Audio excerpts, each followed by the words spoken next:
So the question here is find the volume and the mass of CO2 in the combustion when CH4 is 32 grams and O2 is 134.4 liters. Now we have the equation here already.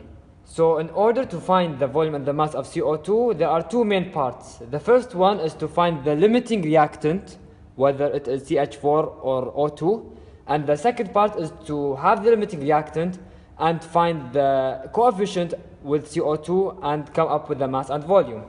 Now before we begin, we have to understand which is the given. So 32 grams of CH4 is given to us and 134.4 liters of oxygen is given to us. Now since we have 32 grams, which is the mass of CH4, we divide it by the molar mass, which is 16. And that gives us 2 moles by CH4.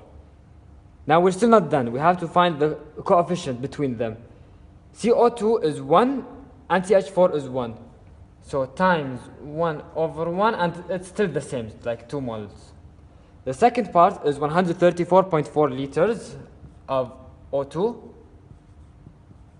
And you divide that by 22.4, which is at STP. That gives us 6 moles. Now we do the same here.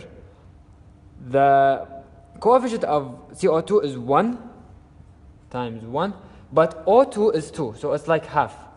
And we get 3 moles. Now we find which is the least of them two, and we find that CH4's 2 moles is less than O2's 3 moles. So we're going to use the 2 moles of CH4. So that's the first part to get to the answer. The second part is to find the coefficient between them.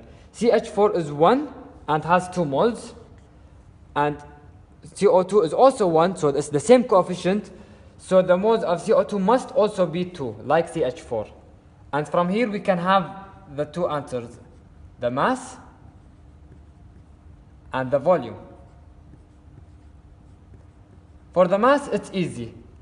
We have to have 2, which is this, times the molar mass of CO2, which is 44, and that gives us 88 grams. And for volume, it's 2 again, times 22.4, which gives us 44.8 liters. And that's it.